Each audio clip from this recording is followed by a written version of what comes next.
हरे कृष्णा। तो आज हम सब फिर से एक साथ श्री वृंदावन दास ठाकुर जी की शरण लेंगे और उनके संग समझेंगे क्या श्री चैतन्य भागवत, जिसमें आज चैप्टर है आदि खंड का chapter 10, the marriage of Nimai and Lakshmi Priya. ठीक है। अब महाप्रभु गौरांग महाप्रभु जो है धीरे धीरे बड़े हो रहे हैं। ठीक है। और अब वो लगभग 16 साल के हुए हैं। वृंदावन दास ठाकुर जी जब भी चैप्टर आरंभ करते हैं तो पहले गौरांग महाप्रभु को ग्लोरीफाई करते हैं। तो चलिए उनके साथ गौरांग महाप्रभु के गुणों को सुनते हैं और अपने हृदय को शुद्ध करते हैं। यहाँ पे वो कहते हैं कि मेरे प्रभु गौरांग भगवान के भी भगवान है। ठीक है।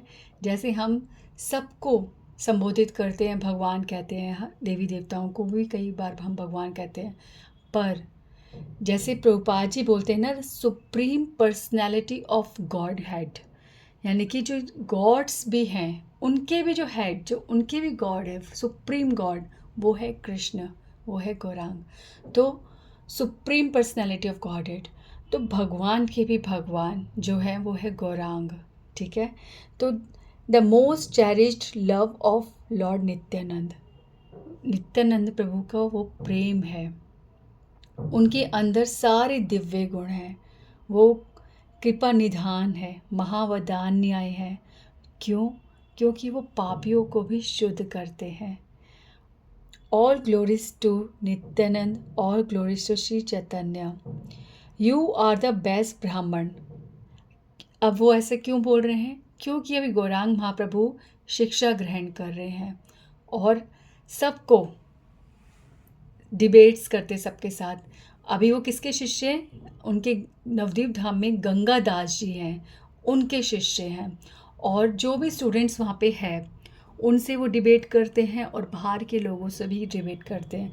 अब जो उनका ग्रुप है वो दूसरे ग्रुप से डिबेट करता है, और दूसरे ग्रुप में थे कौन? हमारे मुरारी गुप्त। मुरारी गुप्त जो है वो शिव जी का अंश अवतार है, यानी कि वो हनुमान जी है। ठीक है। आगे जाके रिवील होगा, तब तक के लिए समझो कि मुरारी गुप्त जी, ठीक है, अब वो दूसरे ग्रुप में है।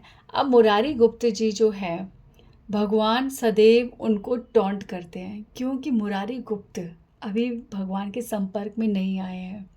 पर क्योंकि भगवान तो जानते हैं ना कि ये मेरा भक्त है। भक्त नहीं पहचान पाता, पर भक्त को भगवान तो हमेशा जानते हैं। तो मुरारी गुप्त से संबंध स्थापित कर रहे हैं। अब क्योंकि वो दूसरे ग्रुप में है तो अभी दूसरे ग्रुप से क्या चल रहा है? विवाद, कंट्रोवर्सी। तो मुरारी गुप्त से कंट्रोवर्सी कर रहे हैं। भगवान इस तरह से आर्गुमेंट करते हैं कि बताओ व्याकरण के इस नियम को बताओ, और अनेक पद्धतियों के द्वारा वो आर्गुमेंट्स करते हैं। जो भी वो कुछ पढ़ते हैं, सब कोई भी एक्सप्लेनेशन रखे उसको हमेशा काटते हैं गौरांग महाप्रभु। हर बात को मुरारी गुप्त जी अब यहाँ पे बिल्कुल ना शांत रहते हैं। गौरांग महाप्रभु इतना मतलब प्रिंसली बिहेव कर रहे हैं। कैसे? एक तो उनके इतनी सुंदर वो धोती पहनते हैं, यहाँ लिखा है। उनकी जो कमर है वो इतनी प्यारी पतली, जैसे शेर की होती है ना, हाँ, ऐसे भगवान उस कमर पर धोती धारण करते हैं। और जैसे कोई राजपुत्र हो, उनके माथे पर चंदन का तिलक शोभा देता है। और भगवान का रंग इतना स्वर्ण की भांति गोरा है, ऊपर से वो तिलक जैसे अलग ही, जैसे स्वर्ण का कुछ लगाया हो, इतना चमक रहा होता है। भगवान के जो दांत हैं वो मोतियों की भांति है, एक ही श्रृंखला में। और भगवान जब हंसते हैं तो मोतियों का भी जो लस्टर होता है ना, वो भी भगवान की दांतों के आगे फीका पड़ता है। और भगवान इस टाइम 16 साल के हैं। तो 16 साल की उम्र में, हाँ, हर कोई देखो, चाहे कोई ब्यूटी होती है, चाहे कोई कैसा भी हो, जब हम इस यौवन में प्रवेश करते हैं तो हर कोई बहुत सुंदर लगता है। मतलब हमारे पूरे जीवन का जो सौंदर्य जब बिल्कुल सौंदर्य की कली जब फूटती है, ठीक है, सारा यौवन, सारी अदाएँ इस समय पे एकत्रित होती है। हमारे सारे बॉडी ऑर्गन्स न्यू ग्लूम करते हैं। हमारे जो डेवलपमेंट है वो मतलब प्रथम क्षण जो हमारा, जो हम बड़े होते हैं, वो पहला जो लुक होता है ना, वो 16 साल की उम्र से दिखता है। जो मैच्योरिटी का पहला स्प्राउट लुक होता है वो इस 16 साल की उम्र में दिखता है, जिसमें हर व्यक्ति सुंदर लगता है। तो सोचो भगवान कैसे सुंदर लगते होंगे। तो ये भगवान का यौवन ऐसे फूट रहा है जैसे बसंत में नए नए पुष्प फूटते हैं, इतने सुंदर लगते हैं खिले खिले, ऐसे भगवान का यौवन खिल रहा है। तो इस तरह से प्रिंसली भगवान सब लोगों के बीच में एक जैसे ना सारे लोग आसपास, और भगवान प्रिंस की तरह, राजाओं की तरह, राजपुत्रों की तरह बीच में बैठते हैं। अब सारे जो है आर्गुमेंट्स करते हैं, पर मुरारी गुप्त भीतर ही भीतर सोचते हैं कि ये गौरांग, ये निमाई, ये पंडित है, ये ब्राह्मण है, अच्छी बात है, इससे बहुत ज्ञान है, पर ये अहंकारी क्यों दिखता है। अब महाप्रभु बार बार मुरारी गुप्त को टॉन्ट करते हैं कि ग्रामर का, व्याकरण का ये नियम बताओ, वो नियम बताओ, टॉन्ट करते हैं। और कि बिना किसी व्याकरण की शिक्षा के बिना किसी भी चीज़ के, किसी भी श्लोक के अर्थ को समझना मूर्खता है। इस प्रकार से बार बार टॉन्ट करते। तो एक दिन भगवान सीधा मुरारी गुप्त के पास आ जाते हैं। क्यों? क्योंकि भगवान तड़प रहे हैं मुरारी गुप्त से संबंध बनाने के लिए। और मुरारी गुप्त है तो वो रुद्र अवतार, रुद्र अवतार का अंश है, तो क्रोध तो होना चाहिए उनके अंदर। पर मुरारी गुप्त भगवान के किसी भी, निमाई के किसी भी टॉन्ट पर कोई भी मतलब रोष प्रकट नहीं कर रहे, कुछ भी नहीं बोल रहे, क्रोध नहीं दिखा रहे। अब निमाई जो है सीधा चले जाते हैं मुरारी गुप्त के पास और बोलते हैं कि मुरारी गुप्त, तुम एक वैद्य हो, तो यहाँ पर व्याकरण सीखने क्यों आते हो? यहाँ पर तो कोई भी औषधि और पत्तों फूल की कोई नॉलेज नहीं है, तो तुम यहाँ पे क्या करने आते हो? यहाँ पे तो किसी बीमार को किस प्रकार से ठीक किया जाता है ये नहीं सिखाया जाता, तो क्यों तुम इस ग्रामर में जो इतनी डिफ़िकल्ट है, उस इतने डिफ़िकल्ट सब्जेक्ट को सीखने की कोशिश क्यों कर रहे हो? जाके इलाज करो किसी का, ठीक है। यहाँ पर व्याकरण में तुम्हें जो वो होता है ना, वाक पित्त कफ, इसका कोई ज्ञान नहीं मिलेगा, ठीक है। इस प्रकार से भगवान जो है मुरारी गुप्त को टॉन्ट कर रहे हैं। अब मुरारी गुप्त जी बड़े प्रेम से बोलते हैं कि निमाई, एक मुझे बात बताओ कि तुम क्यों मुझे हमेशा टॉन्ट करते हो, क्यों मुझे हमेशा टॉन्ट करते हो। अब आप इसकी हिंदी समझो। Why are you so arrogant, क्यों तुम इतने घमंडी दिखते हो? On what subjects have you not received a proper answer from me, ऐसा कौन सा प्रश्न है जो तुमने मुझसे पूछा व्याकरण का और मैंने उसका जवाब नहीं दिया? तुम्हारे सारे वर्ब रूल सब कुछ तो मैं बताता हूँ, फिर भी तुम मुझे हमेशा टॉन्ट करते हो। Without asking, waiting for a reply, तुम कोई मेरे उत्तर को पूरा प्रमाण भी आने नहीं देते, पूरा होने नहीं देते, मेरा उत्तर पहले ही काट देते हो। ये किस प्रकार का व्यवहार है? अब भगवान कहते हैं अच्छा अब आया मुरारी को, तो बोलना शुरू हुआ, तब से चुप था। भगवान तड़प रहे थे और अब मुरारी गुप्त जी बोले, अरे श्री राम जी हनुमान जी के लिए तड़प रहे हैं और भगवान यहाँ पे कैसे बताए जो छुपे छुपे आए हैं कि मुरारी, हे हनुमान, मैं ही तुम्हारा राम हूँ। अब मुरारी गुप्त जी बोल रहे हैं तो भगवान ने कहा चलो आज तुमने जो पढ़ा वो मुझे बताओ। अब क्योंकि हनुमान जी यानी मुरारी गुप्त जी भगवान के भक्त हैं, तो भगवान अपने भक्त को कैसे हारने दे सकते हैं। तो भगवान ने भी उनको कृपा करी कि वो उनसे अच्छे से आर्गुमेंट्स करे, और मुरारी गुप्त जी बोलते हैं और निमाई पंडित और ज़्यादा उसके ऊपर गहन से गहन, गहरे से गहरी बात करते हैं, और इस तरह से दोनों में वर्बल आर्गुमेंट्स चल रहे हैं।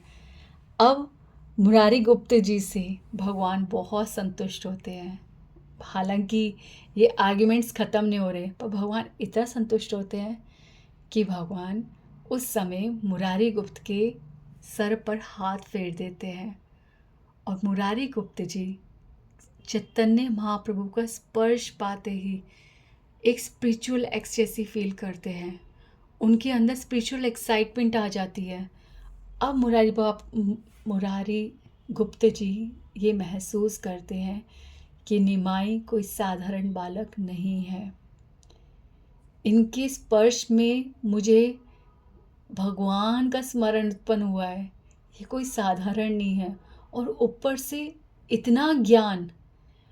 हाँ, निमाई मुझसे आर्गुमेंट करता था, हमें टॉन्ट करता था, पर अब मैंने ध्यान से जब सुना उनकी इस कन्वर्सेशन को, उनके आर्गुमेंट्स पे जो रिप्लाई होते हैं, जो उत्तर होते हैं, जब मैंने उसे ध्यान से सुना तो मुझे ऐसा लगता है ये मैंने ना कभी पढ़ा है न सुना है।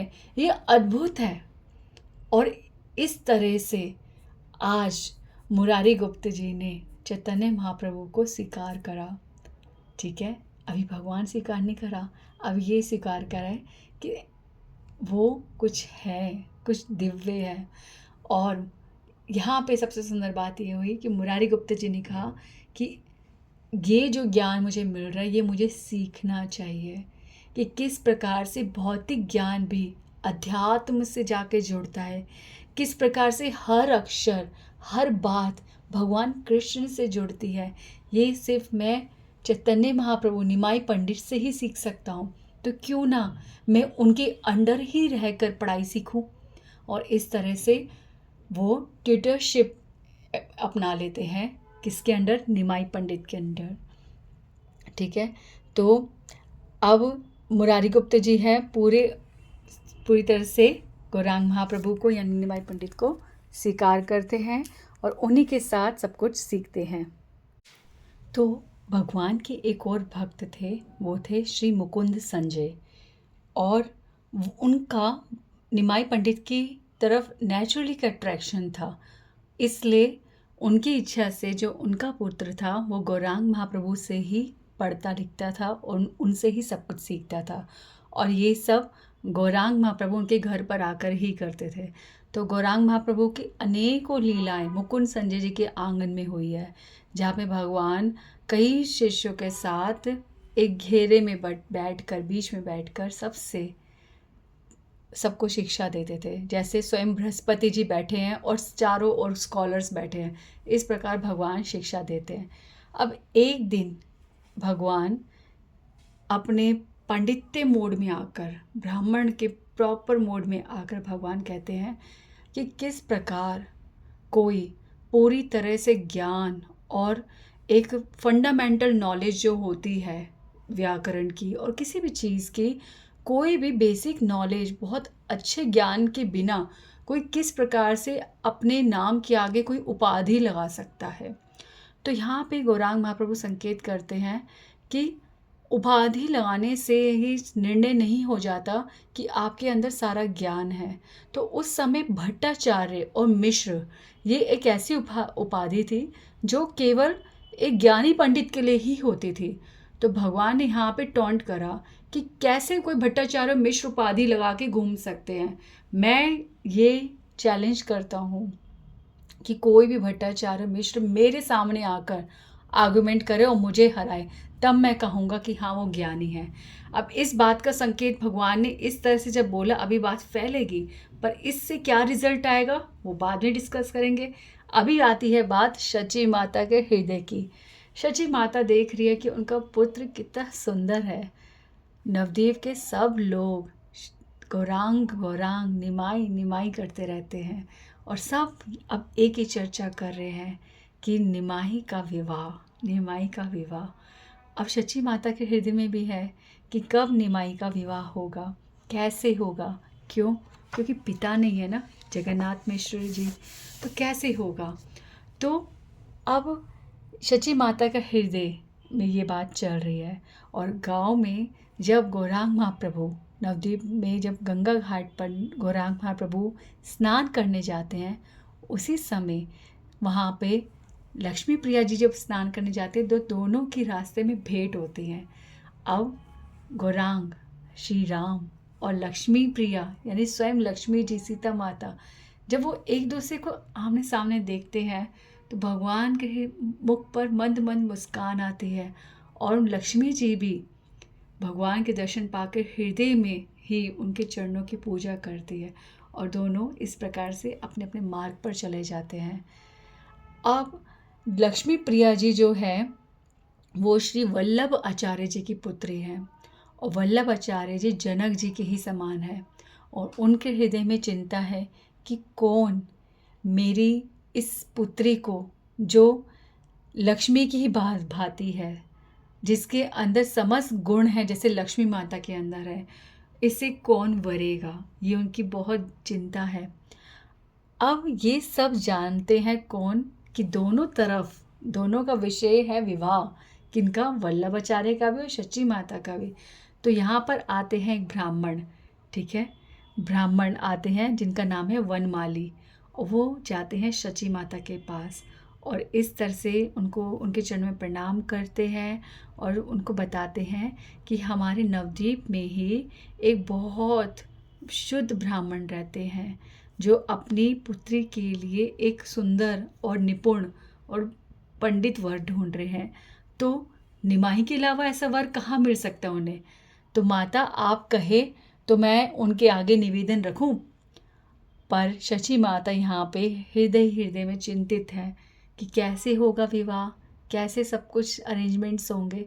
और शची माता कहती हैं अभी निमाही ना पढ़ रहा है, अभी उसे और पढ़ना चाहिए, अभी पिता भी नहीं है उसके, तो थोड़ा और पढ़ ले, ज्ञान अर्जित कर ले और सब साधन जुटा ले, फिर आगे सोचेंगे। और वनमाली जी बहुत निराश हो जाते हैं और इस प्रकार से प्रणाम करके घर से बाहर निकलते हैं। तो उसी समय चैतन्य महाप्रभु आ रहे होते हैं, उन्हें प्रणाम करते हैं और कहते हैं ब्राह्मण देवता जी आप आए थे, क्या कारण हुआ आप आए, सब ठीक है? तो उन्होंने बताया मैं ऐसे ऐसे आपके लिए लक्ष्मी प्रिया का जो है शादी का जो वो है, आपको मतलब उनके पति के रूप में मैं ये मतलब निमंत्रण लेके आया था उनकी तरफ से। तो मैंने आप शची माता से अनुरोध किया पर उन्होंने अस्वीकार कर दिया। तो फिर इस तरह से चैतन्य महाप्रभु उन्होंने प्रणाम किया और अब अंदर भीतर घर में आए और शची माता को संकेत करा कि माता आपने वनमाली जी को क्यों उदास कर दिया। अब शची माता समझ गई कि स्वयं निमाई भी लक्ष्मी प्रिया को स्वीकार करना चाहते हैं और शची माता तुरंत अगले दिन वनमाली जी को बुलाती है और उनको कहती है कि बात को बढ़ाओ। अब वनमाली जी जाते हैं, वल्लभाचार्य जी को बताते हैं और वल्लभाचार्य जी बहुत प्रसन्न होते हैं और कहते हैं न जाने मैंने कौन सी पुण्य किए हैं, कितने पुण्य मैंने अर्जित किए होंगे जो मेरी पुत्री के लिए इस प्रकार का पुत्र मुझे प्राप्त होगा और मेरी पुत्री को इस प्रकार का पति प्राप्त होगा। तो वो बहुत प्रसन्न होते हैं पर वो एक अनुरोध करते हैं कि आप शची माता के चरणों में मेरा एक निवेदन कीजिएगा कि मेरे पास कोई धन नहीं है, मैं केवल अपनी बेटी को दे सकता हूँ और 5 हरी टाकी फल दे सकता हूँ, बस इतना ही मेरे पास योग्यता है। यदि स्वीकार हो तो मैं भी तैयार हूँ। अब आपको पता है वनमाली जी शची माता को जाकर क्या बोलते हैं? वो सिर्फ ये बोलते हैं कि वल्लभाचार्य जी तैयार हैं, उन्हें भी ये रिश्ता स्वीकार है। उन्होंने जाकर ये बोला ही नहीं कि इस प्रकार से उन्होंने कहा है कि उनकी योग्यता यही है। वनमाली जी कैसे ब्राह्मण हैं जो उन्होंने वल्लभाचार्य जी के व्यवहार की इस सच्चाई को देखकर ही समझ लिया कि पूरी तरह से निमाई के लिए इस प्रकार का ही घर चाहिए, जिसके पिता ही इस प्रकार के गुणी और सत्यवादी होंगे तो वहाँ किस प्रकार की पुत्री होगी। तो इस गुण को ही उन्होंने सुप्रीम समझा और उन्होंने शची माता को सिर्फ ये कहा कि वो एग्री हैं, इससे ज़्यादा कुछ नहीं। अब शची माता की भी हृदय में ऐसी कोई आकांक्षाएं नहीं है। ये वनमाली जी जो ब्राह्मण बीच में मौजूद है, ठीक है, जिसे मीडिएटर कहते हैं, वो इस बात को समझते हैं कि ना वो लालची है और ना वो देने योग्य है, और असली में एक संबंध ऐसे ही होना चाहिए, बिल्कुल ऐसे ही होना चाहिए। और इस प्रकार से दोनों तरफ से स्वीकार होता है रिश्ता, और अब शुरू होते ही है तैयारियां गौरांग महाप्रभु के विवाह की। मैं एक चीज़ ये बोलूँगी कि क्या जहाँ पे लक्ष्मी जी वास करती हैं, क्या वहाँ पे धन नहीं होगा? क्या अगर लक्ष्मी जी का विवाह होगा तो सब तरह से धन संपत्ति नहीं जुट जाती? शची माता को क्या चिंता की ज़रूरत है कि विवाह किस प्रकार का होगा, जहाँ स्वयं विष्णु जी वहाँ पे विराजते हैं?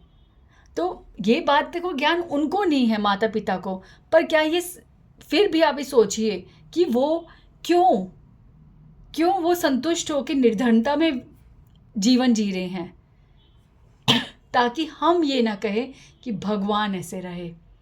सिर्फ हम लोग को आर्ग्यूमेंट्स करने होते हैं। हम कहते भगवान आप ऐसे नहीं रहे, आप ऐसे होते तब हम बताते, हमारी तरह जी के देखो, हमारी तरह आपको तकलीफ होगी तब आपको पता चलेगा। हर बात के लिए भगवान पे उंगली उठाते हैं, पर भगवान भी इस प्रकार जीवन जी के दिखाते हैं।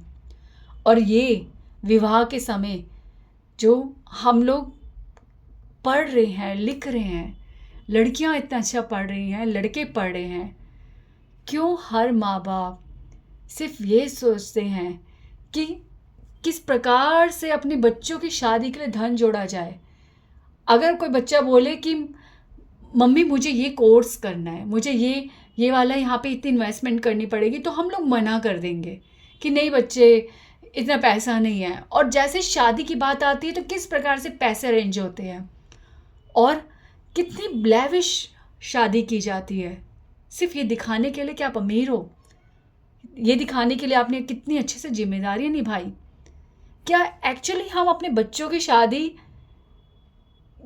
उनके लिए कर रहे हैं, या सिर्फ अपनी इंद्रियों को संतुष्ट करने के लिए, अपने दिखावे को पूर्णतः उच्चतम सीमा तक पहुंचाने के लिए? किस लिए? वो रिश्तेदार, वो लोग जो शादी में आते हैं और मौका ढूंढते हैं कि कोई बात हो और लड़ाई होए, हाँ, मौका ढूंढते हैं कि कब उनको इज्जत कम दी जाए तो लड़ाई करें हम, हाँ, जो अंदर ही अंदर प्रसन्न नहीं होते कि इतना अच्छा कार्य हो रहा है, सब कुछ संपन्न हो रहा है। या फिर वो लोग जब आप ही या आपके परिवार से कोई चला जाता है तो 13 दिन, अगर अब तो 13 दिन की भी वो पूजा पाठ नहीं होता, चौथा करके सब निपटा दिया जाता है, पर अगर वो 13 दिन या फिर मृत्यु के समय से लेकर क्रिया तक का जो समय होता है, किस प्रकार सब लोग ठहाके मारकर हंसते हैं, अपनी पुरानी यादों को याद कर कर के कितने मौज मस्ती करते हैं। इंतज़ार करते हैं सब लोग कि या तो कोई त्योहार आए, या तो कोई फैमिली फंक्शन आए, या तो कोई इस धरती को छोड़ कर जाए, ताकि हमारे मिलने का अरेंजमेंट हो जाए। क्योंकि ऐसे तो हम किसी को बुलाएंगे नहीं कि आओ चलो जी मिलने का मन है, अच्छी अच्छी बातें करने का मन है, चलो यहाँ पे मिलते हैं, चलो करते हैं। अब कौन बुलाए घर पे, खर्चा होगा, हाँ, या फिर कौन किसी घर जाए, लेके भी जाना होगा और वो हमें अच्छे से पूछेगा नहीं। तो अच्छा अरेंजमेंट तो वही है, या तो किसी के शादी के फंक्शंस हो, या फिर कोई मर जाए और हम वहाँ पे क्रिया के नाम पर और 13वीं तक के ठहरने के नाम पर खूब एंजॉय करें, और उसके बाद बीच के अंतराल में ना किसी की शक्ल को याद करे, ना फ़ोन करके उससे हालचाल पूछे, और कोई संबंध नहीं। ऐसे लोगों को, ऐसे समाज को दिखाने के लिए हम इतने पैसे खर्च करते हैं। सीरियसली हमारी थॉट्स है कहाँ? जब भी शादी का नाम आता है हमारे हृदय में लालच आ जाता है कि कुछ तो आ जाए घर में, चलो बोलेंगे नहीं। एक और तरीका, शादी अच्छी कर दीजिएगा। अरे शादी अच्छी कर दीजिएगा, इससे अच्छा तो वही था कि आप दहेज मांग लेते, कुछ आपके लिए जुड़ जाता तो कुछ बच्चों के लिए जुड़ जाता। शादी अच्छी कर दीजिए, मतलब शादी, मतलब एक होता है ना सिर्फ पैसों की गठरी को आग लगाना, मतलब क्या कर रहे हैं हम, बिल्कुल स्टूपिड चल रहा है सब कुछ।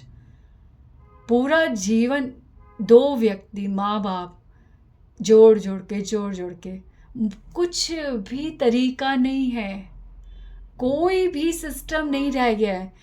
अर्निंग हम किसके लिए कर रहे हैं बिल्कुल भूल चुके हैं, बच्चों के लिए कतई ही नहीं कर रहे।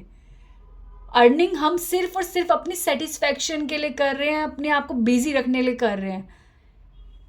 ये जोड़ना ये करने सब बहाने बन चुके हैं। अरे बाबा, ये सब हम जीने के लिए कर रहे थे, जीने की क्वालिटी खो चुके हैं हम, बिल्कुल पूरी तरह से ख़त्म हो गया है सब कुछ। किसी चीज़ का ना मकसद नहीं रह गया है। हम काम करते थे रोटी खाने के लिए, घर में रोटी का अरेंजमेंट हो जाए, पर अब इतना काम करते कि हमारा ब्रेकफास्ट रह जाता है, हमारा लंच रह जाता है, हम डिनर पे या तो बहुत लेट आते हैं या सूखी रुखी ठंडी खा के सो जाते हैं जी, क्योंकि सुबह उठ के फिर भागना है। बस मतलब काम हम रोटी खाने के लिए कर रहे थे, अब हम काम करने के लिए रोटी खानी है बस, कि चक्कर खा के गिर ना जाए, कि हमारी इम्यूनिटी ख़राब ना हो जाए, कहीं हम वीक ना पड़ जाए, हमारा पेट साफ हो अगले दिन, इसलिए खाना है। सीरियसली बोल रही हूँ मैं, अजीब सी बातें लग रही होगी पर ये सच है। टोटली सब कुछ ज़ीरो, शून्य लक्ष्य है, शून्य लक्ष्य। आप ऐसी बिल्डिंग्स बना रहे हो जो नींव पर नहीं खड़ी, ऐसी बिल्डिंग कभी भी गिर जाएगी। जीने का अंदाज, जीने का मकसद, जीने का सब जो तरीके हैं सब तहस नहस हो चुके हैं। कर क्या रहे हैं समझ नहीं आ रहा, कर क्या रहे हैं। छोड़ो भक्ति, भक्ति तो बहुत दूर की बात है। आप छोड़ो परिवार को, आप तो अपने लिए भी नहीं जी रहे। किसके लिए जी रहे हो? ऑफिस के लिए, कस्टमर्स के लिए, किसके लिए जी रहे हो? किसको खुश करने में लगे हो? आप जब चले जाओगे ना, आपके लिए सिर्फ एक दिन का अफसोस, उसमें भी एक दिन का अफसोस छोड़ो, थोड़ी क्षण के लिए आपके लिए कोई अफसोस करेगा। उन लोगों के लिए, ऐसे अननोन लोगों के लिए आप जीवन ख़त्म कर रहे हो। हमारा ये टारगेट, हमें ये पूरा करना है, हमें वो पूरा करना है, भूल गए। एक प्लीज़ सीमा बनाओ कि हमारी इतनी अर्निंग होती है, इसमें हमें सेटिस्फैक्शन होनी चाहिए। इसके बाद कुछ आसानी से आ जाए तो ठीक है, पर उसके लिए स्ट्रगल नहीं करना। एक नियम तो बनाओ प्लीज़। तो अब निमाई पंडित का विवाह तय हो गया, शुभ मुहूर्त निकल चुका है, और अब बस क्या है, बैंड बाजा और बारात। तो इस प्रकार से अब विवाह आरंभ हुआ, ठीक है। अब सारे आसपास के लोग, भगवान से संबंध में जो थे लोग, सारे रिश्तेदार सब आगे आ रहे हैं और सब यही बात कर रहे हैं कि किस प्रकार से हम विवाह के लिए सहायता दे सकते हैं। इसे कहते हैं हमारे सगे संबंधी, ठीक है, जो स्वयं आगे आकर कार्यभार उठाए। अब वेदी जो मंडप है, वहाँ चारों कोनों पर ब्राह्मण बैठे हैं और मंत्रों का उच्चारण कर रहे हैं, और भगवान जो है ब्राह्मणों को इंसेंस, ठीक है, अगरबत्ती, चंदन और फ्लावर और स्पाइसेस, जो लौंग, इलायची, ऐसे इन सब से उनको, ये ब्राह्मण को दे रहे हैं। तो ब्राह्मण भी उसे खुशी से स्वीकार कर रहे हैं। यहाँ पे भगवान जो है स्वयं लैविशली कर सकते हैं। अब जैसे शची माता, जो गृहस्थ स्त्रियाँ हैं, जो, ठीक है, जो स्त्रियाँ आ रही हैं, उनको भी उपहार दिए जाते हैं। तो शची माता भी उनको क्या दे रही है, सेंट्स लगा रही हैं, ऑयल सेंट्स लगा रही हैं, और उनको तिलक कर रही हैं, उनको सिंदूर लगा रही हैं, ठीक है, और लौंग, इलायची, ऐसे स्पाइसेस उनको ऑफ़र कर रही हैं। तो इस कितनी साधारणता से सब संतुष्ट हैं। करने वाला भी ये करके संतुष्ट है और पाने वाला भी ये पाकर संतुष्ट है। सब कुछ बहुत सुंदर हो रहा है। पर हमारे मैरिजेस में क्या होता है, हम लोग संतुष्ट करने में लगे रहते हैं, दिखावे में लगे रहते हैं। सबसे बड़ी बात यहाँ पे आई वैदिक मंत्रों का उच्चारण। तो हमारे विवाह में भी, चाहे वो हमारे सिख कल्चर से हो चाहे किसी भी कल्चर से हो, हमारे भी विवाह में जो ऑस्पिशियस मंत्र हैं उनको उन्हें बोला जाता है, ठीक है, भगवान और देवी देवताओं को इन्वोकेट किया जाता है। तो ये सब होने के बावजूद ये एक तरह का विवाह संस्कार होता है। संस्कार, चलो संस्कार नहीं समझ आता तो इतना तो समझ आता है, यज्ञ, अग्नि, पूजा पाठ, ब्राह्मण, ठीक है, स्वाहा, ऐसी आहुतियाँ दी जाती है। ये सब का मतलब तो समझते हो ना। आपके घर में जब हवन होता है उस दिन आप बिना प्याज लहसुन का खाना बनाते हो, पूरी स्वच्छता रखते हो और सुच्चे मुँह रहते हो कि सुबह जब तक पूजा पाठ वाला यज्ञ हो ना जाए, हवन ना हो जाए, तब तक तो कुछ खाना नहीं है, ठीक है। तो आप ऐसे छोटे छोटे हवन जो घर में कराते हो उसके लिए आप कुछ नियम फॉलो करते हो, पर जिस दिन विवाह संस्कार होता है उस दिन हम कुछ भी फॉलो नहीं करते। यहाँ तक कि हद तो इतनी मच चुकी है अब कि अल्कोहल, हाँ, शराब पी जाती है, पिलाई जाती है, नॉनवेज तक सर्व किया जाता है अब, जहाँ पे इतना बड़ा विवाह संस्कार हो रहा है। फिर आप कहते हो कि उनकी शादी अच्छी बनी नहीं, उनका विवाह अच्छा चला नहीं। अरे बाबा, जब संबंध जुड़ रहा था, जब इतना शुभ हो रहा था, उस टाइम पे आप कितना अनैतिक, कितना मतलब अशिष्टाचार कर रहे हो। आपकी आंखों के आगे से काली बिल्ली रास्ता गुजर जाता है, आप कितना वहम करते हो। और ये काली बिल्लियाँ नहीं है जो विवाह कर रहे हो, कि आप शराब पी रहे हो, लड़का पी रहा है, लड़की पी रही है, हाँ, आपके सारे गेस्ट पी रहे हैं, ससुर पी रहा है, जो अभी आपके साथ उस यज्ञ में बैठेगा, जो अपनी बेटी को दान देगा। आप क्या कर रहे हो? थोड़ा सा सोचो।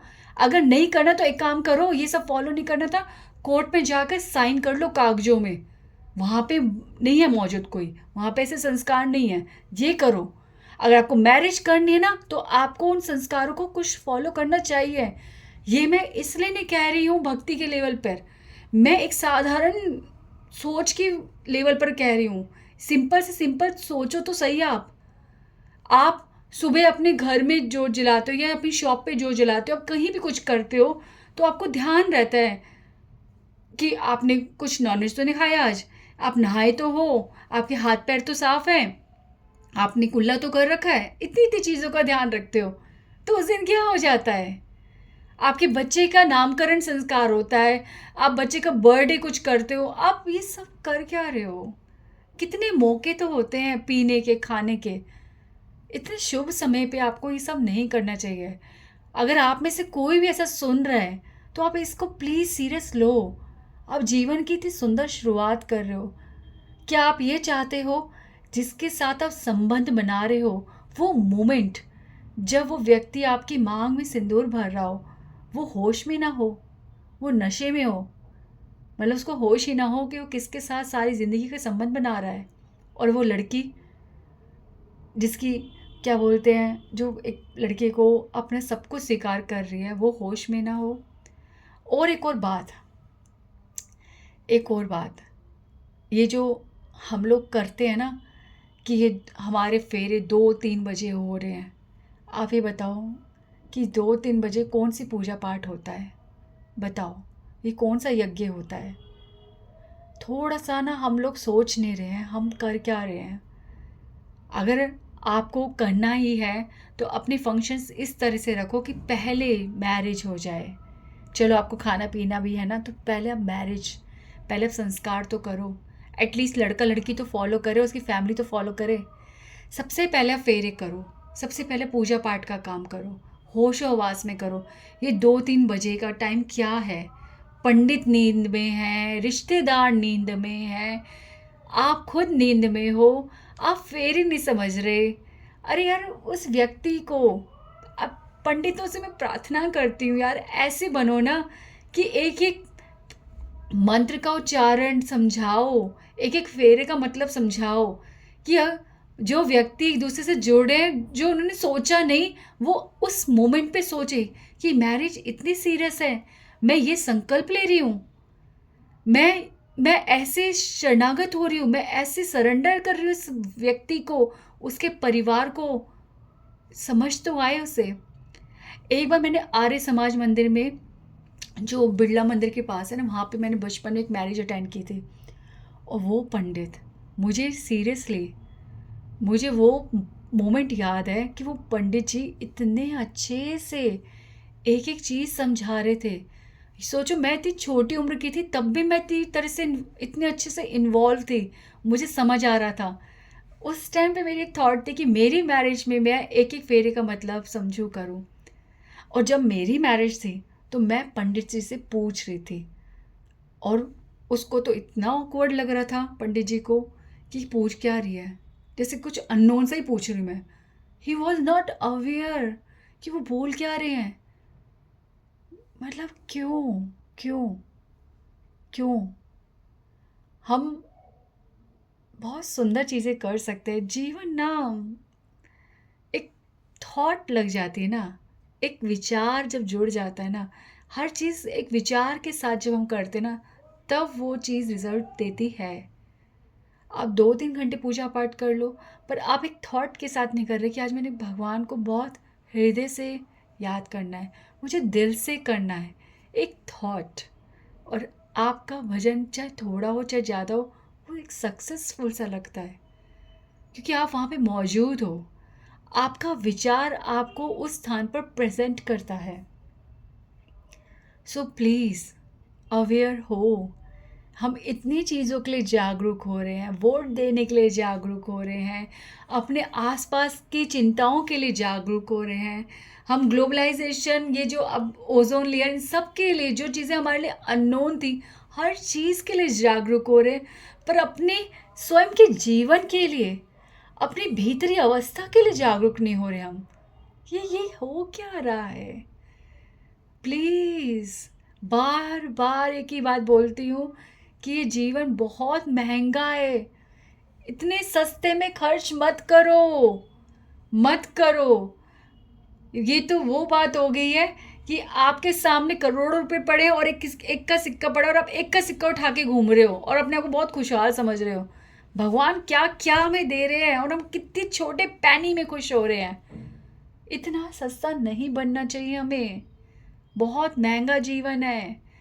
पता है कितने जन्मों बाद इस जीवन को पाया है हमने, कितनी कृपा हुई है। भूल जाओ ये आपने कुछ अर्जित करा है। 84 लाख घूमने के बाद फिर जाके इस मनुष्य जन्म में आए हैं, और ऐसा नहीं है कि अगला जन्म भी मनुष्य का ही है।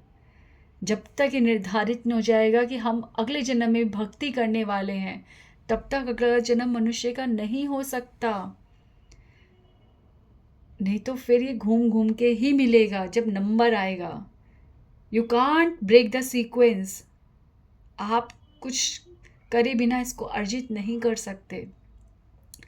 तो इस प्रकार से भगवान का विवाह संपन्न हुआ।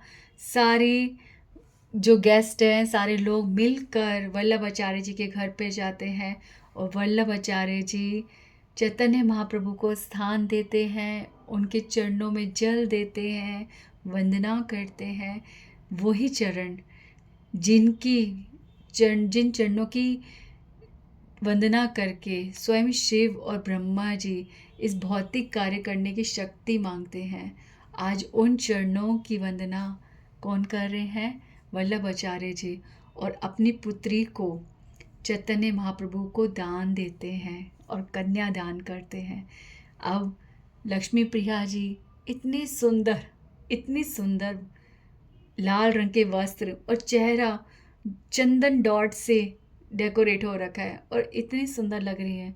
7 परिक्रमाएं भगवान की करती हैं और भीतर ही भीतर भगवान के चरणों में स्तुति कर रही हैं। और फिर होता है नेत्र मिलाप। दोनों एक दूसरे को आँखों में देखते हैं और मन ही मन में प्रसन्न होते हैं, स्वीकार करते हैं, विवाह संपन्न होता है। और अब चैतन्य महाप्रभु उस दिन वहीं पर विश्राम करते हैं वल्लभाचार्य जी के घर पे, और नेक्स्ट डे शची माता अपने पुत्र वधू को, निमाई जो है अपनी पत्नी को लेकर घर आते हैं और इस प्रकार से सारे जो देवी देवता भी विवाह अटेंड करने आए थे और सब जो भी रिश्तेदार आसपास के सब लोग थे, सब बहुत प्रसन्न थे और सब अपने आप को इतना धन्यवान समझ रहे हैं कि हमने क्या पुण्य किए कि हम इस विवाह के साक्षी बने।